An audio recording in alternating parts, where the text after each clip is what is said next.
know where the treats at. Is this the passing of the torch, right? Is this what this signifies? It comes down to that front office and what they feel is most important. The champ is here. We've touched down from a higher plane. Why you landed here? We always look forward to that week because it was always intense. You know that we ain't coming back. We got to. The man, the myth, the legend, Dante Hall. My favorite player growing up was Dante Hall. I love you guys in the show, but Dante was my guy. Get to dashing because you done on the warfield.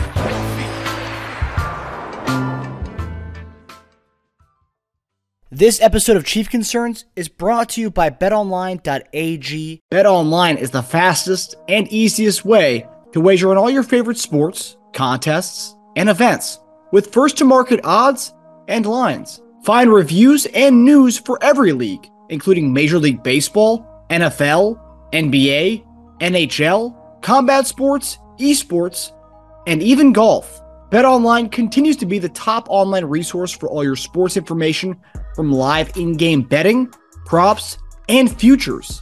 Head to BetOnline today or use your mobile device to join today and make your first sports bet.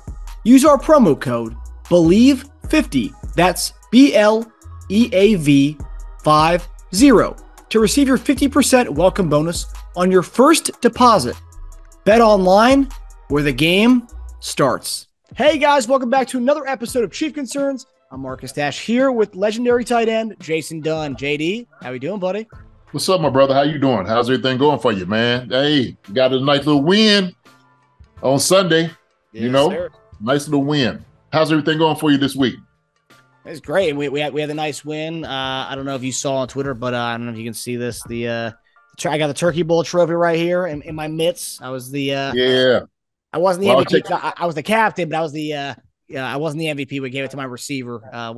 But yeah, got that under our belt. So it was nice to come away with a win on Saturday, and then come away with the win with our Chiefs on Sunday.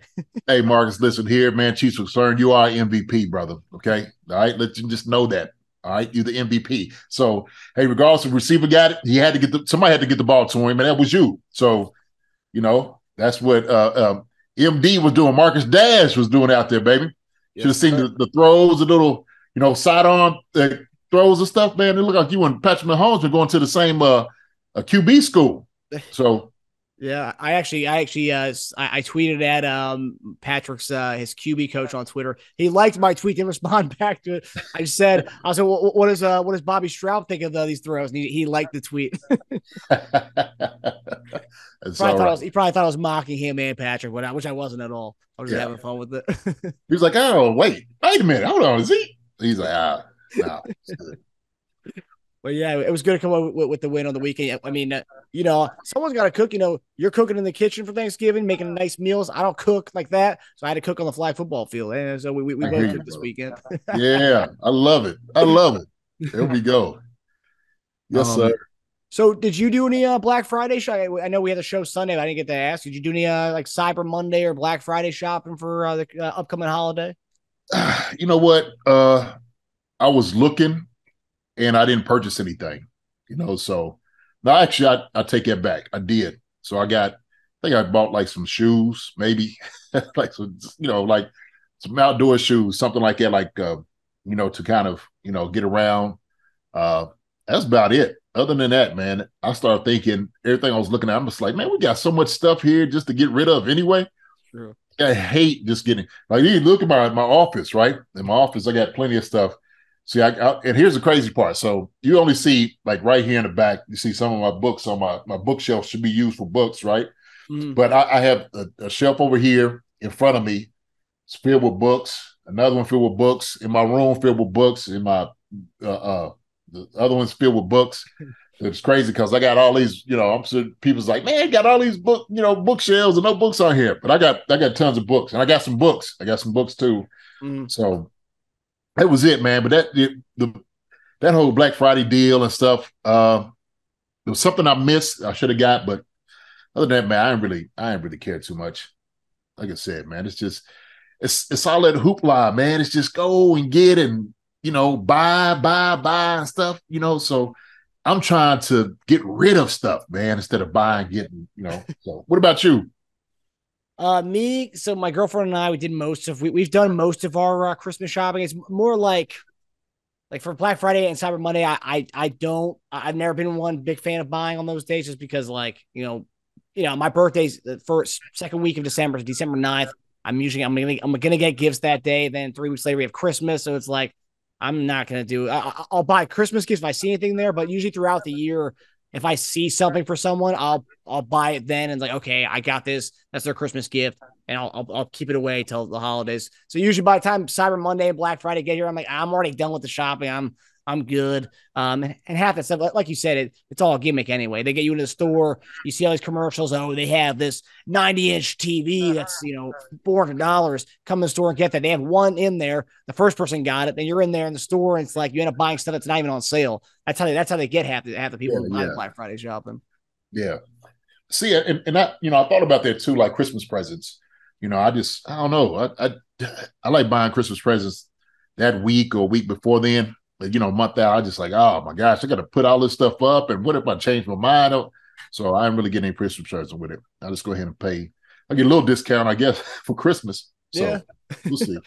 Well, and they do the Christmas sales all throughout the month anyway. And I think actually, as you get closer to Christmas, you kind of see more of the sales actually because they're just trying to get it off their inventory, trying to get it out there. Yeah. We've kind of worked over here, at least in my household. Trying to keep presents down to a minimum. Mm-hmm. We're trying to help give to less fortunate and whatnot, and what Christmas is all about is giving. So yeah. Mm-hmm. 100%. Yeah, there's I have some family members in my family who don't like who I got a lot of crap for when we brought up the Christmas stuff about my brother's upset with me buying that gift. But another brother of mine, this guy, what he does is he looks up the price of the gift that I hate this. We all make fun of him for it, but he looks up the price of the gift that others give him. And then he equates that to how much he's paid for you. It's like, dude, I don't look at gifts like the price. It's the thought behind the gifts anyway. Giving's the main thing of Christmas, right? So I'm never thinking about, oh, is my gift going to equate the gift that you got me based on the price? It's like, no, it's really not nice. I saw this whatever day it was during the year, and I was like, I thought of you, and I wanted to get that for you. I don't think about the price of it, and I'm not gonna be looking at my gift saying, oh, I spent $40 on you. You better give me $40 or more, otherwise we're going to the dollar store for your gift next year. I don't think like that. It's so he's trying to gift price match is what he's doing then, huh? He's just like, oh, okay. Well, he spent 25 or 50 on this one, so I'm gonna get something close to that. Yeah, I got it. Yeah. I don't know. That's crazy. It's terrible. It's such a petty thing, and because that thought's going in his head as you're opening a gift, and you're looking at him. It's like, oh, okay, well, I may have spent a little bit less than you did for me, but the thought's there. You're going to use that, right? You like the gift, but I don't know. Some people are different, man. They're strange birds. Even if you grew up in the same household, it's different sometimes. Yeah. Look how much I spent on you, and this is what you get me. Yeah. It's crazy, man. I've been there when he's dogged other brothers for the gift. I'm like, oh man, if he's dogging them when I'm not in the room, he's probably gonna kill me for what I got him then. Oh shoot! Right. Yeah, you said, man, it's the thought that counts, brother. That's it. Exactly. The thought and the giving, because you don't think about the numerical values to stuff. It's like the thought and the giving aspect. I don't care how much it costs, or if it doesn't. If my gift's more than yours, I don't care as long as you like it, and that's what Christmas is all about. And obviously giving back to the less fortunate, of course, too. And so as we talk about, so we have a special announcement before we get into the chief topics here. We've told you guys we were going to be releasing merch.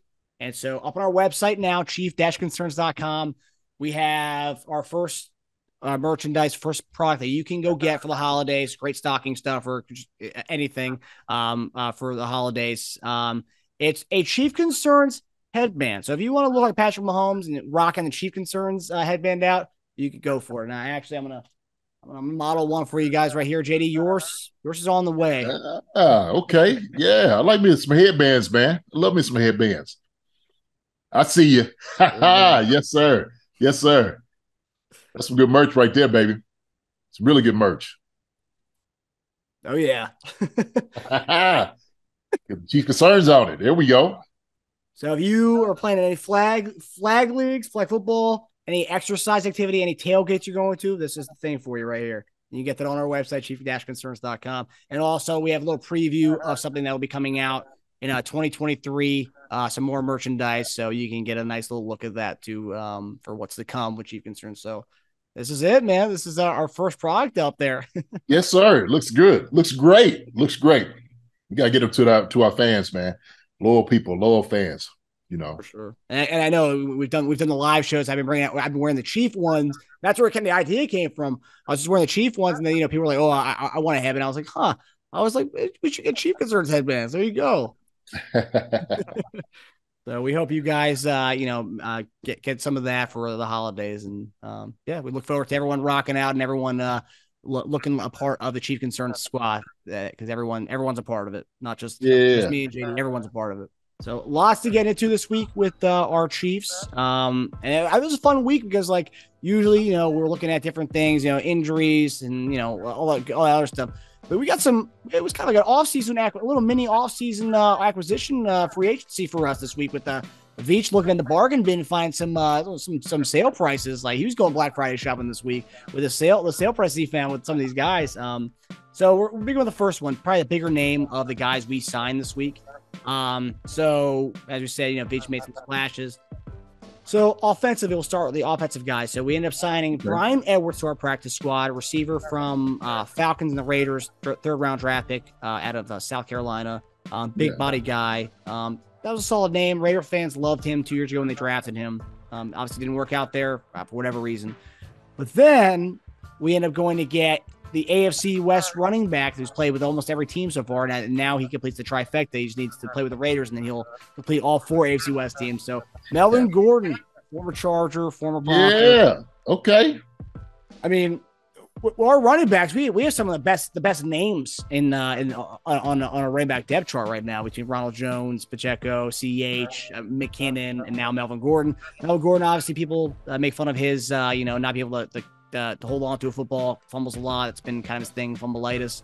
But proven NFL running back, solid. Broncos just cut him recently, and we ended up jumping on him. So, JD, when I texted you about this Melvin Gordon news, you were a fan of it. You really liked this pickup. So I got to ask you, what are your thoughts on bringing in Melvin Gordon to this already crowded running back room? So, you know what? I like the signing. I like the signing because he just gives us another element in the backfield as far as, body wise. We know he's a proven runner. And also, too, when a guy has sour grapes leaving from a team like he has going from San Diego to now, the Chargers and, to the Broncos to now here landing with the Chiefs, you give the guy incentive. That's what you're doing. You're giving him incentive to go against your other team, the one that got rid of you, to kind of run hard. He's always going to try to prove he's still got something in the tank.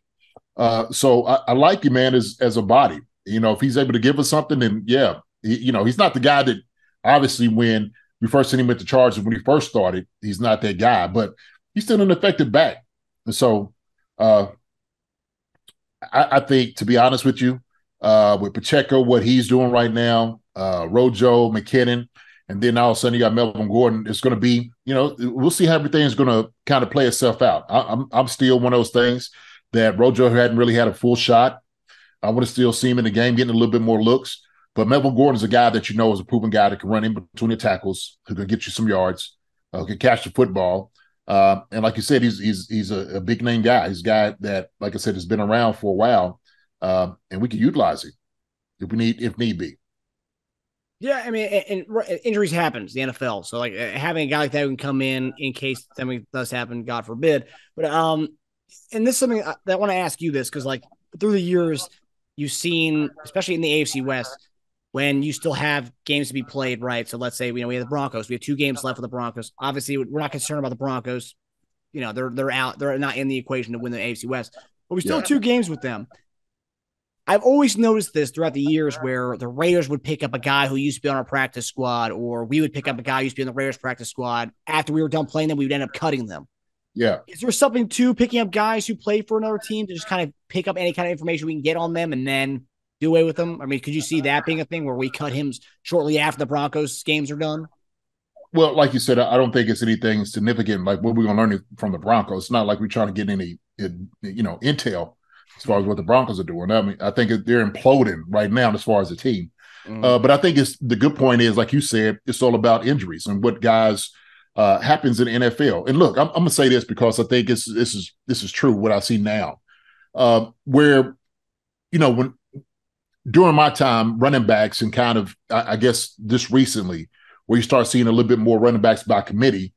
I think part of it has to deal with, guys are getting hurt, right? You don't have the bell cow. It is a passing league. But also, too, I think some of the backs down today is not as durable. It's not. You don't have a fullback in front of them. So now the guys running down here, it's a lot more zone. These guys not having anybody leading up in the line for them. So that could be a possibility, guy getting hurt. We see CEH right now. He comes in, he gets hurt, gets dinged. So now all of a sudden, it's like, hey, let's have an extra body here. Let's have somebody that we know is proven that can be the guy if we need to go to just in case something happens. McKinnon was banged up a couple of weeks ago. We didn't know if he was going to play and suit up. Also, too, we got to think about this. Pacheco runs hard. He's a hard runner, okay? And so hard runners, they're going to get hit. But, it can work for you or against you. He keeps running hard. Something happens. He gets dinged up. Now he's hurt. Who do we have? And so we don't want McKinnon running in the middle of it, doing those things so he can get hurt because of his history with injuries. So Rojo's another back that you have that you can run. But these things happen. It's just the NFL. These things do happen. But I do believe there's something behind this where sometimes the runners right now, running backs, are just not as durable as they used to be. And a part of it is where they weren't taking the hits. You're not running the ball 35 times a game. And so that I think that it goes into maybe some of that durability and guys make it in the league right now. And so all the guys that we have on our roster, so we had to think about Melvin Gordon, McKinnon, guys have been hurt. They've had injuries, in the past. So, we got two guys, Rojo and Pacheco, that are hard runners. So we just had to see how that shakes out, man. But I don't mind it. I like the signing in itself. But I do think some of it is, you get a guy that is playing in your division, kind of going to your main point. Like I said, it's going to give them a little bit more hunger because you always want to go against the team that got rid of you. You're going to play these teams twice. And so if I could get something out of the guy, some motivation or whatever, going to run a little bit harder or tote the ball a little bit better than what he's been doing, why not do it going against your former team? Yeah. He's also 29 years old. I mean, I know running backs nowadays, they kind of have like that like kind of a limit, 30, shelf 31. Life. Yeah, shelf life, man. Yeah. Mm-hmm. And he's been used he's pretty much been in a split backfield pretty much his entire career. When Chargers, he had Danny Woodhead and him. There's also a few other guys in those Chargers teams. And then with the Broncos, he's been kind of split guy with other people, but he's getting older, but 29 is not bad. You can have him to kind of spell the other guys. So I mean, we'll see if he even makes the active roster. But right now he's on practice squad. And hopefully just to kind of see him, he'll probably run his ass off, get him activated for that Broncos game if there is a need for it. I mean, I don't think we have a need for him to play in any of those Broncos games, but it'd be kind of fun to see him to run against the Broncos because I mean, based on the way they ended, there was a little bit of bad blood there when he ended up leaving. Yeah, but like you said, I don't think we necessarily had to utilize him. We don't have to do that. Mm-hmm. So I think he's a good stash player. Somebody to have. Same thing with the guy Bryan Edwards. Bryan Edwards is a guy that I know that we have that just acquired, who's a big body, 6'3", 215. He's got a lot of talent, but you have to worry about how come he's not sticking with these places that he's at, right? And the thing is, are we going to utilize a guy with that big body? And so I've always said this is kind of a small guy, small athletes kind of offense because you're running to get open. Bryan Edwards is a guy that is kind of like the big body, go up and go get it, kind of like an MVS, but much heavier, kind of post up. So, but he's a guy that you can have that's been playing, so the thing is, you can put him in right now, let him run the offense, and then bring him in, make him a couple plays if you need to. Yeah. So. And we've talked about before, with Bryan Edwards' situation, I think it's a little different than Melvin Gordon. He's a young guy. Raiders loved him coming out of camp. His rookie season, he started for them right out the gate. His rookie season, for whatever reason, he didn't catch on there. They traded him to the Falcons. But Bryan Edwards, I mean, that's a guy who, for whatever happened with Atlanta, he was only there for a little bit of time, but he was there for the Raiders for 2 years. Raiders have a track record for the last few years with that Mayock and Gruden regime, where a lot of guys they drafted end up going elsewhere. I mean, we talked about the Tennessee Titans defensive line, Autry, Mario Edwards. All those guys have left Oakland or Vegas and have kind of blossomed in their other spots. A lot of guys, some guys didn't pan out, but some guys have left Oakland and the Vegas team that panned out elsewhere. So there is a possibility of that. I'm not saying Bryan Edwards is going to be this, renewed, this great receiver for us, but there's a small chance he could be something. Well, I mean, but all of that is it goes into your plan, right? So Mayock and Gruden, they had their plan, and they had their own offensive philosophies on what they wanted to do with a guy like that. And so sometimes when it doesn't work out, of course, neither one of them guys are there, having to say, hey, look, this is the guy that we want, for the future. And other teams like, hey, man, shoot, let's use him. We can use this guy. We was looking at him before. And so sometimes what you end up doing is you might catch a guy on the back end or something like that on passing, and you go ahead and grab him. And so I think Dallas might have been looking at him too. He was one of the names I think Dallas was looking at. Some other teams was probably, possibly looking at.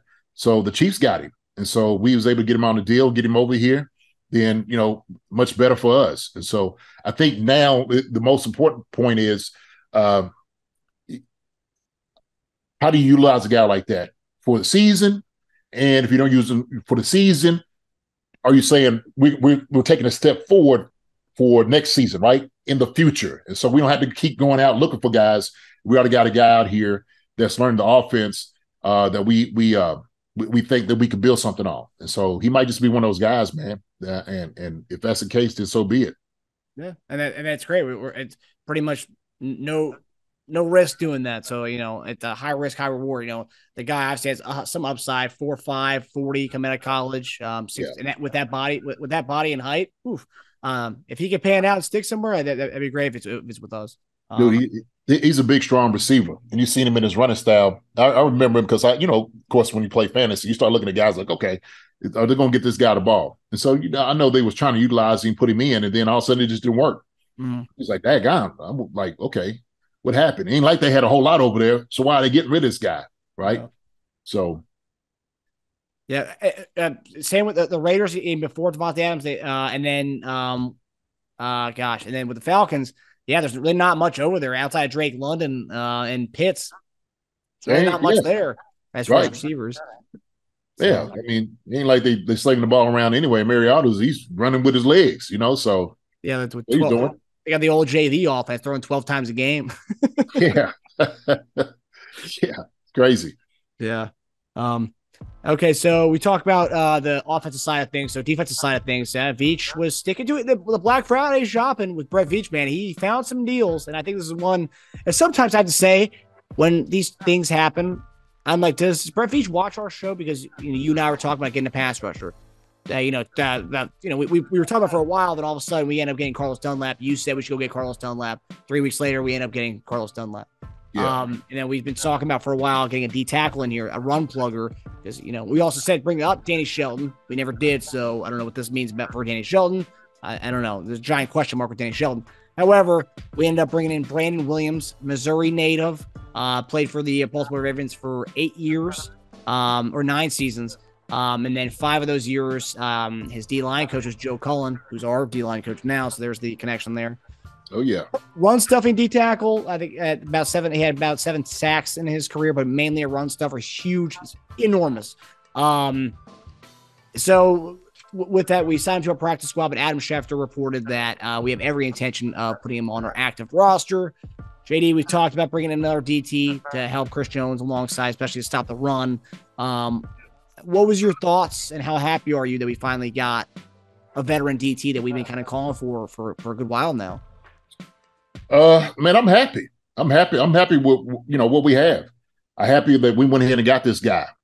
He's going to be a great addition to what we do defensively, and so I think it's one of those things that was needed. We talked about Saunders has been having a good season, He has spurts. Sometimes he comes out and he's showing really well what he's doing, right? And he's been getting after it. I've been pleased with his ability and his effort out there on the field. But the thing is, we need more. I think we need a little bit more pressure. I think obviously we need a little bit more against the run, and I think because you had to think about, for one, this teams that's going to be going deep in the playoffs, especially now, they're going to be trying to run the football. Okay, so let's just say Tennessee. Okay, they're going to run the football. The Bengals is another team. They're going to be running the football. If you think about it, the Ravens, they're going to run the football, right? And so we start looking into AFC teams that are, have a potential to kind of make it. It's like, well, shoot, who do we have to stop that? Okay. And so you got to have the personnel to make sure that you stifle some of the things that they don't do. Okay. So, and it's just you're quantifying and measuring what it is that you have to go against on offense. So defensively, it makes sense. It makes sense. First off, Joe Cullen was his coach, all right, for, what'd you say, 5-6 years? 5 years, so, yeah. So he already knows the defense. He already knows what to do. He knows what's expected out of it. And he was a Pro Bowler. And I think he still got a lot more in the tank, man, to give, right? So you go get a guy like that. I absolutely love it. But yeah, going to the AFC, the guy, teams that you're playing, the only one I see right now that's kind of pass happy is it's going to be what? It's going to be Buffalo. Or Miami. Or Miami, right? It's going to be the two. But they do a little bit of running. They run with the quarterback, at least with the Bills, right? Josh Allen runs. So you stop that, you stuff him, maybe, give him a lane in the inside. You just keep him in that box. Don't let him get on the outside of you, man. Then, that hurts him too. So, I mean, Miami's going to be one. They got Mostert down there. They're going to try to throw the football, but we get some pressure, and here's the thing, though. You let him get, like, double team, put some things on, and get some pressure on Tua if need be, if that just happens to be the case. I think that's what you had to do. So you just got to think, in the future, what you're trying to do right now with a guy like that. And I love it. It's a great addition. We didn't get Sue. Sue goes up there to Philadelphia. My other team's like, oh, man, right? He goes up there. But this right here, man, I'm happy to stand on this one. Brandon Williams, man, is a great pick for us. Great guy to get here. And he's enormous, dude. What was he? I think I saw he's like 315 or something like that. I think maybe more. 330, I think it was. 330, I think 335. Yeah, he's enormous. Yeah. I mean, that's a big boy. And big boy. Yeah. He's going to take up some space, man. When I'm watching this film, I just like this dude right here is going to take up space. And the thing is, you don't want him to be able to get on to the second level. And so he's not able, if he's holding up on the first level, he's penetrating, he's not let the guards and the centers get out there on the linebackers. And we know Bolton right now is playing at a high level, man. He's probably one of the best mics in the NFL right now. Seriously, bar none, seriously, when I'm thinking about him. And I'm not the only one that's saying this. So, then Gay, those guys right there around him, hey, it helps out with everything. With our young secondary, do they work as far as covering the wide receivers, man? But you have to stop their running game, especially like fourth quarter, being effective. That's one thing you got to be able to do. You got to be able to stop the run. And the game is won up front. I don't care what anybody says. Like, you have the best receivers, quarterbacks, but you have to win the game up front on both sides of the ball. Yeah. And I think you bring up great points as far as like looking ahead, because we're week 12 right now, or week 13. This isn't an in-season thing. This is a look ahead type of acquisition. And we Schefter said it. We picked him up with every intention of putting him on the active roster. Didn't say when, but obviously this is a playoff acquisition right here. And obviously this guy, veteran guy, we talked about in the offseason. A lot of these guys wanted to wait. They wanted to let things play out so they can join up with a team that's going to be, has championship aspirations. You bring good points. Miami, you think about Miami, they passed or pass happy team, but that's still the Shanahan offense where you got Jeff Wilson Jr. and Raheem Mostert in the backfield. Two good backs. Yeah, absolutely. Tennessee, Baltimore, Josh Allen, Singletary, they don't run that much, but Josh Allen runs enough. He runs a lot, man. And so that's what I'm saying. Like, if you stop some of the lanes of him running up the middle, then that's what you need. The guys are going to be able to push off, post guys all the way back there to the quarterback, which he has that in him, man. He's low to the ground, man. He's extended. So he does a great job, man, of getting his hands in there. Like I said, he's a Pro Bowler. Yeah. So I think he's going to give us a lot. He's going to give a lot up front. It's going to help out the defense tremendously with what his play is. No doubt about it. So him opposite to Chris, I love it. Yeah. Yeah, and it's a run defense that's not last in the league. I know we've talked about it, the concerns from our run D. I think we rank middle of the pack right now. So, I mean, this is a good boost to have a guy who can plug the holes in the up front. To have him, especially next to, Chris Jones, and our team as a whole has been a great pass rush this year. So, like, this is another thing we needed, and we barely needed that, right? It wasn't that big of a need, but it's good that we, can check off having a run plugger in the middle now. Yeah, definitely. Okay, so now we're going to this weekend. We'll get to the predictions later, but for now, I wanted to talk to you about a few things that are going on, the drama that's going on with the Chiefs and the Bengals. There's something about this rivalry. I think there's more to this rivalry, the Bengals and Chiefs, than there is to the Bills. I know people want to say Chiefs-Bills is the biggest rivalry going on right now in the AFC. Yeah, but I gotta say, after we lost to the Bengals in the championship game last year, we had Eli Apple going online talking crap to Hardman and talking crap to Tyreek Hill. And then obviously Eli Apple ended up getting skewered in the Super Bowl by everybody in the entire league. But today, Justin Reid was asked about what he would do if he was playing in the game last year. He obviously, because he wasn't on our team, he talks about how he would lock up T. Higgins. And then he was like, well, number 88, whoever that is. Jamar Chase sees that tweet, and he meant Hayden Hurst because, he'll be manning up against the tight end. But anyway, goes on Twitter. He clarifies that he meant Hayden Hurst. And he said, we'll be locking up anybody. It doesn't matter. Jamar Chase says, you want to put some money on it? And then Justin Reid responded back saying, I'm glad I gave you guys something to talk about or some bulletin board material, but let's do it. And then, so that's where that beef is going on right now. So obviously, all the thing that's going on right now, we talked about last year, by the way, our defense is totally different last year. So that's just like to ask, even to say, what would Justin Reid do differently? Our entire defense is so new compared to what we had last year on the field.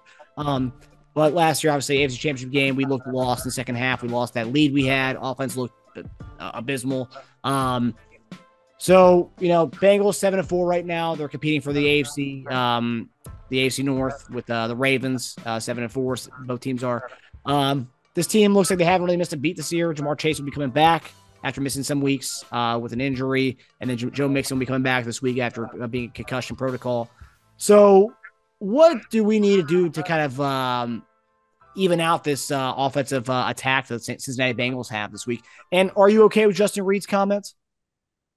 Yeah, I'm fine with it, man. I don't mind a guy competing and saying that. I mean, especially him being like the captain of the defense back there. I don't care if it's Hayden Hurst or Higgins or if it's Mick. I don't matter who it is, right? Or Jamar Chase, regardless of it. You playing secondary, you got to play confident, and you got to go ahead and you got to drop them. Let everybody know who you are. And it show Higgins. I don't care if it's Hayden Hurst, Higgins, whoever comes over the middle is going to get it. You're going to catch it. So regardless of who I was talking about, I just say the whole Bengals offense is going to see me. How about that? Just make it plain. And so the best thing, man, look, this defense is different from what we had. They beat us twice last year, okay? And so that's the thing about it. And the thing is, we was beating them both halves. The first halves, we was beating them, drumming them. And so we let them off the hook. And so offensively, we're going to be different. I think we'll be able to move the ball. We don't have to just rely on like the one-trick pony, like maybe to Tyreek Hill. We got guys. Now we got a running back. We got a couple of running backs to run the football a little bit more effectively. So we're not the same team. We're just not. And so I'm not really, stressing about that. The NFL, you're supposed to go out and compete. You're supposed to talk noise. You're supposed to go out there and back it up. That's what it's all about. So I'm, what? Hats off to Justin Reid for going and standing up. Like, I don't care who it is. So I could have said Hurst. Oh, did you get it wrong? Nope. I didn't get nothing wrong. Whoever it is, whoever heard it, let them hear it. So hit dog hollers. So if it hit any of them dudes, let them know. But they come over at middle, what's wrong with me? Light them up. I'm going to let them know. Come on through here. Come see 20. Come do it. So I'm all right with it. Uh, so we talk about how we didn't. There's certain things that we talked about in that game where we didn't have a pass rush. We talked about the differences, how much money we spent on our defensive line last year, and how much they had spent on their guys. But you talked about they had guys who were relentless, Hendrickson, Hendrickson and Hubbard. We obviously made a lot of changes on our defensive line since then. We added a lot of pass rushers to this team, and we are in the top end of sacks this year, top 10 in sacks. What do we have to do this year to kind of make things uncomfortable for Joe Burrow and not let them kind of do what they want to do and have their way against us like they did last year twice? Chris is going to get them down on the ground next time. Chris didn't get them down. So we're gonna finish the plays. That's what we're going to do. How about that? We're going to finish the half. Like I said, we were beating them handily the first half of each game. And so I think, Spag's got a good game plan against them. I think he does. And now also, too, when it was third and for whatever it was, 26 or something, they threw at one big bomb, maybe help over the top. We got better corners, with the guys who got out there, too. So it's just, I don't even look at what it was last year. We're just talking about this year. What does your team look like this year, right? We're 9-2, they're 7-4. These guys, young guys, can't wait to play. They can't wait to play against the Bengals. And up here, too. So be excited, man. It's going to be a good game. I can't wait. But nobody's backing up offensively or defensively against the Bengals. Not worried about that. Joe Burrow, too, he ain't even really been a topic of conversation. No. He's just a name that's been coming up. Not taking anything from Joe Burrow, right? What I used to call Super Joe, like Super Dave. Yeah, Super Dave. Jump on that, too. So, now, look, all of them are good players. It's NFL, man. But look, we're looking to compete and win on Sunday, period. That's it, point blank. Let me say this, though. So, look, I'm not, like I said before, I'm not taking anything away from what the Bengals have, right? I think we match up really well against them. I think we match up really well. They got Hayden Hurst, who's a very talented tight end. I'm a Hayden Hurst fan, okay? I'm a Jamar Chase fan. I'm a Higgins fan. I'm a Mixon fan. I'm a Joe Burrow fan. I'm a fan of NFL football players. If you're a talented guy, I'm a fan of yours. I watch you, right? I got a couple of guys on my fantasy, so I'm going to be looking to see what you're going to do. Not this week. So, you're going to have to sit the bench with me this week on some of my guys.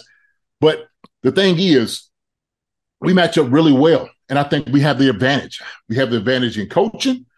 We have the advantage in offense, just on what we have, firepower, and we have the advantage defensively. And so I just look across the board. I just think that we're just significantly better than the Bengals, right? And so that translates to a win. That's what it translates to me. And so when Reid, we're talking about McDuffie, our pass rush now, our linebackers, we got a new run stopper, okay? All those different things like that is going to translate well. Chris is on a whole different level on his thinking, what he wants to try to do. He's coming after Burrow. I'm telling you, he's like in his mind, when he's talking about that's what he was thinking about all off season, he's talking about going out there and go get Joe Burrow's dad, and he's not going to let this go. Mm-hmm. And so I think, man, what we're going to be running on when it comes Sunday is the two losses, we let these jokers off the hook. I think it's what it is. And so they know they got to finish plays against these guys. And not to mention, I'm going to go back to what they was talking about last week. They didn't think they had a great outing against the Rams. They just didn't. They was like, we should have blew this team out. We should have. We might have lost a little bit of focus. But especially now, let's show everybody that we're serious about this. We're focused up. We're going to go in here, and we're going to go in and destroy the Cincinnati Bengals. And I'm here for it. I'm here all for it, man. So if you think the Chiefs are serious, watch this Sunday and see what happens. Yeah, and I think just to piggyback off what you said, we've talked about before, in my other podcast with Eric Snow, we talk about basketball. Oh, he always says, and you guys, and you said before, it's really difficult to beat a team 2 times in a row. But beating a team 3 times in a row, that's a whole new ball game to try and do that. And I mean, you say it's a different team, right? It's a different team than the last year's team, but still, though, it's tough to beat a team 3 times in a row. I mean, can you speak to that a little bit? Well, 3 times in a row in a season, definitely, because then, you're not throwing anything new to them, right? But now where you sitting there, you got different personnel, that's what makes it difficult. And I'm saying this because where the difficulty lies in, if you're doing it in one season, because you've probably seen all the playbook, you've seen all the defensive fronts, you know the personnel, that's what makes it difficult in a year, right? I completely agree with that. Okay, completely, especially the caliber of guys and teams that we have playing now. Especially this year, where I said there's new personnel and things. There's things you have to learn, and they keep asking, "Hey, what would have happened with you if you was here last year?" Well, look, I wasn't here last year, so I don't know what I would have done. All I can tell you is what it's going to happen on Sunday when we play them. Okay, I can tell you about that. You can write about that. I'm not going to talk about ifs and buts and what could have maybes and happened and stuff like that. Well, shoot, what if I was 2 inches taller? What then? What? Right? We ain't gonna go through that. Yeah. So I think those questions, when people say that, man, it's just silly to me. Like, why go through that?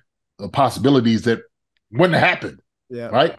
So we can only talk about now what we have right here in the room. That's all we're gonna concentrate on in the DB room or the wide receiver room. That's what we're talking about. So other than that, all these other questions y'all got going on, man, hey, leave that alone.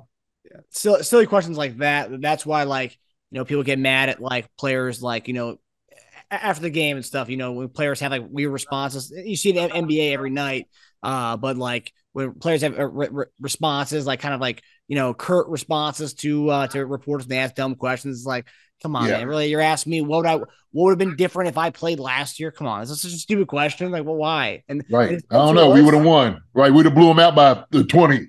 What do you mean say? Yeah. Or no, we would have lost even more. Come on, man. Yeah, And then he answers a question which gets, blown up on Twitter. And now they have bulletin board material because you asked a really stupid question where he just literally said, like, I can tell you what I'm going to do this weekend, number 88, which neither guy was on the team last year. Reid nor 88 was on the team last year. So right. Asking the question, answering the question properly. It's a stupid question, but yeah. Reporters guy, they got to be different. And I've been asking those questions for the players. Like you want to ask a question because everybody else has asked a question. You've been a part of the scrums where you're getting asked a question. But as a reporter, you see everyone asking a question. Like, I need to get in on this, but everything's already been asked before. Let me try to be creative with my response or my question, and then you ask that stupid question. It's like, what? Yeah, come on, man. Like, okay. Matter of fact, I'm not going to ask you next any more times. You done. That's where you just go next. You look at somebody else. What? Okay. What's that with the one with the Westbrook? What? Really, bro? Like, it's just like. I love the NBA ones because they do this every night, so they get really kind of annoyed when the certain reporters who are following them around all over the place asking them questions. Like, all right, like, okay, man, this is what you're gonna do every night now, just dumb questions. Okay, next. Okay, so final topic. I think I know where you're headed with this one, just based on that last segment. But Chiefs are traveling to Cincinnati. They are a 2-point favorite at Cincinnati. I believe it's the highest over-under of the weekend, Cincinnati and Kansas City. So they expect a high-scoring affair, which, I think that bodes well for us. Or depending on how you look at it, you think it bodes well for Cincinnati. But, JD, who do you have in this game on Sunday? So, obviously, I got the Chiefs. I believe what we're going to do as far as going out there on the field is we're going to finish the game up. You're going to be focused up and going in and handle business. And so right now, my thought process, high scoring game, I think it's going to be 35-24. That's where I'm going to be at. Oh, wow. So, yeah, I think our defense is going to hold up. They've been doing excellent all year.